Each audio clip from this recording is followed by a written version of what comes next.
everyone, my name is Emmanuel, also known as Yatuza with D&B Academy, and in today's video I'm going to be showing you how to make music like the artists on Trust Audio. So without further ado, let's get into the project. Okay, so before we get started, let me go ahead and show you the idea that we're going to be breaking down today.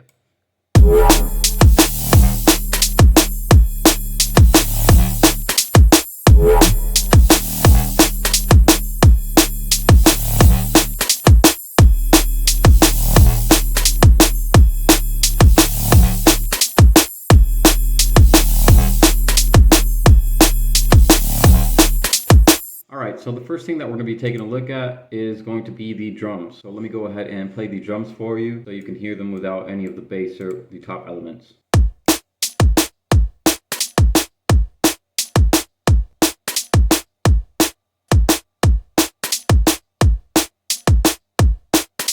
Before we get further into the project, I want to let you know that all of the samples and presets that are used in this project are part of the Bass Brothers and Bristol Tech Bass sample packs that you can find on our website. So don't be afraid to go over to dmbacademy.net to check those out. So for the kick, I have chosen the kick loop number 2 from the Bass Brothers sample pack.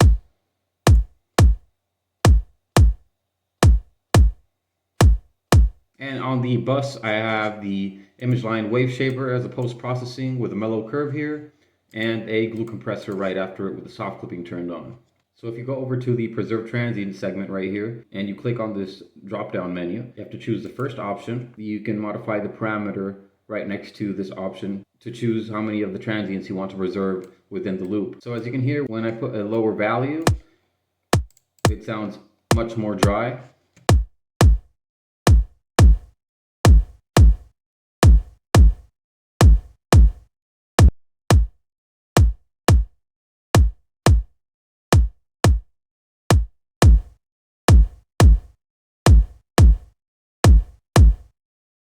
So I went ahead with the 61%.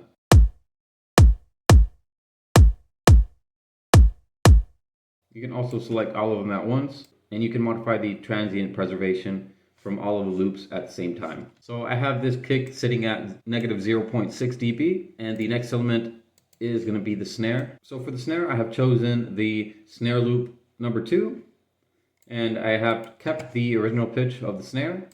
All I've gone and done was modify the fade out of the volume. And I have this sample sitting at negative 2.2 dB. Now, since this is a minimal track, the hi-hat selection and the selection of all the samples in your track are very important. So for the hi-hat, I believe it suited it perfectly. And this is hi-hat number 6 from the Bass Brothers sample pack. So that would be it for the drum loop. The hi-hat is sitting at 0 dB, and this is what that drum loop sounds like all together now.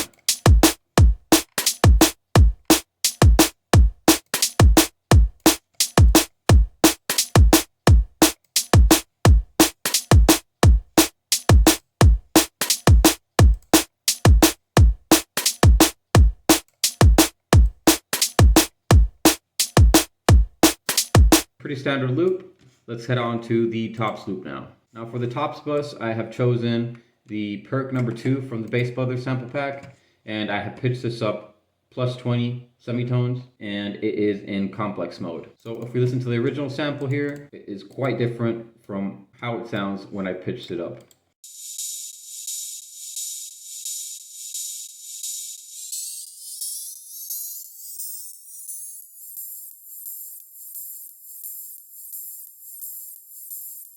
So it sounds very stretched, and it is creating some resonant peaks in the high end. And I've also put a redux on top of it with the bits at 9 and the dry wet at 100%. After the redux, I've put an EQ weight on it, and I'm cutting out all the low end. And the cutoff frequency is set to 3.67 kilohertz. After the EQ weight, I have the native compressor from Ableton with the sidechain option turned on, and it is ducking down in volume every time that the kick comes in. So this is what the tops loop sound like with the drum kit.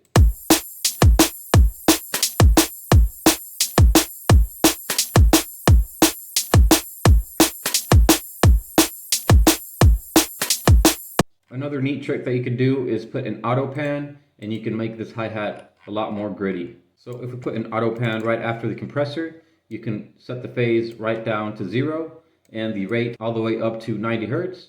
And you can play with the amount here. And this is how that sounds like.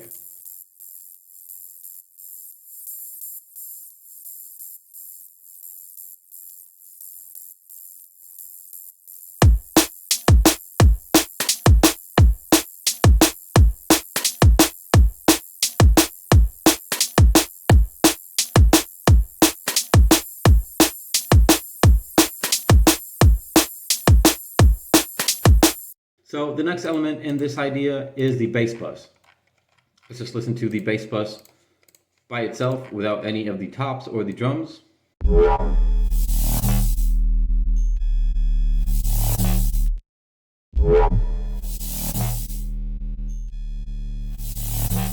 And let me turn the sight chain off so you can hear how it sounds without the ducking.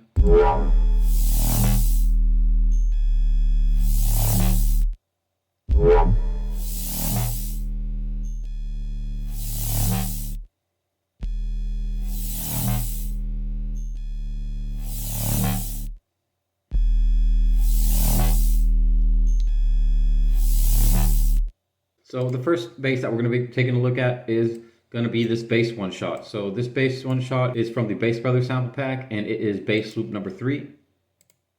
So for the main sub-low segment of it, I have a auto filter that is starting at 26 hertz, and it goes up to 245 hertz, and then it goes back down to 26. So this is creating a slight movement in the sub-low region.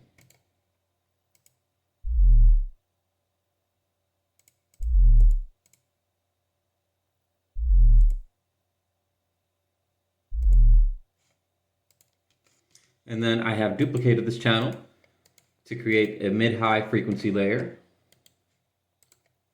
And the filter is just opening up a bit more. So it starts at 40.4 hertz. It goes up to 755 hertz.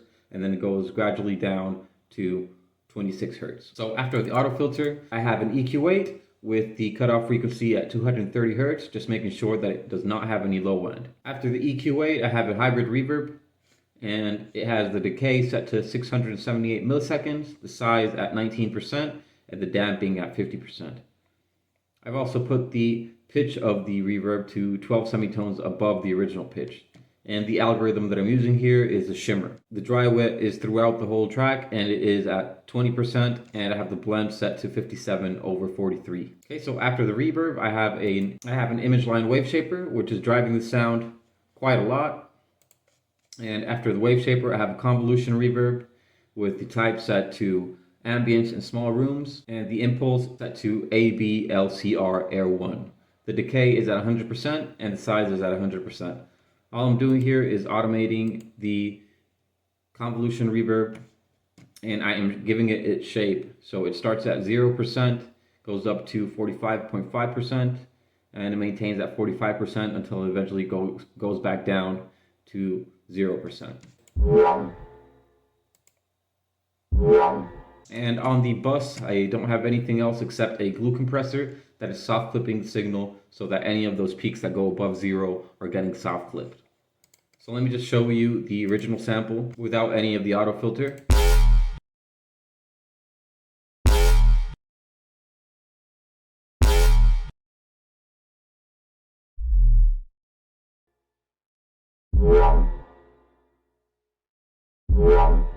And I have the bus level set to minus 3.2 dB. So that would be it for the first bass.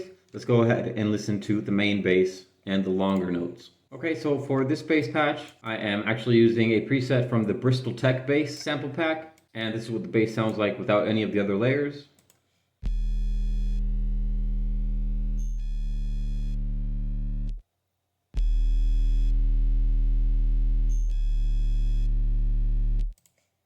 And the notes that I am using are D sharp and D0. Now for the bass patch, I am using the bass that is named Bar Filler.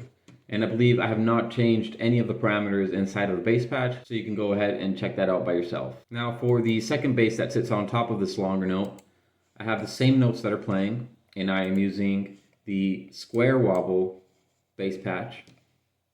But the only difference is that I am actually automating the volume. So it comes in during the middle of the main bass note, and it just creates this ramp effect right here. So I make it go up to 4 dB and then go back down.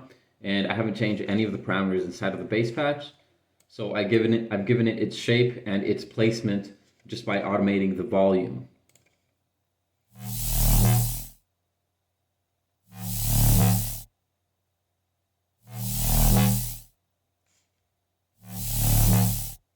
And I have this bass bus sitting at minus 1.2 dB. So let's just listen to the bus.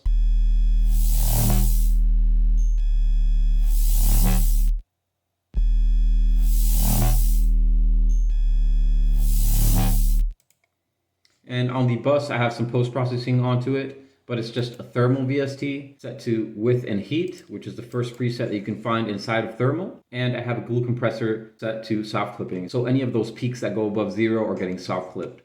So that would be it for today's idea. I hope that you have enjoyed this video. Don't forget to hit like and subscribe. And again, my name is Emmanuel, also known as Yatuza, and I'll see you in the next one. Thanks for watching.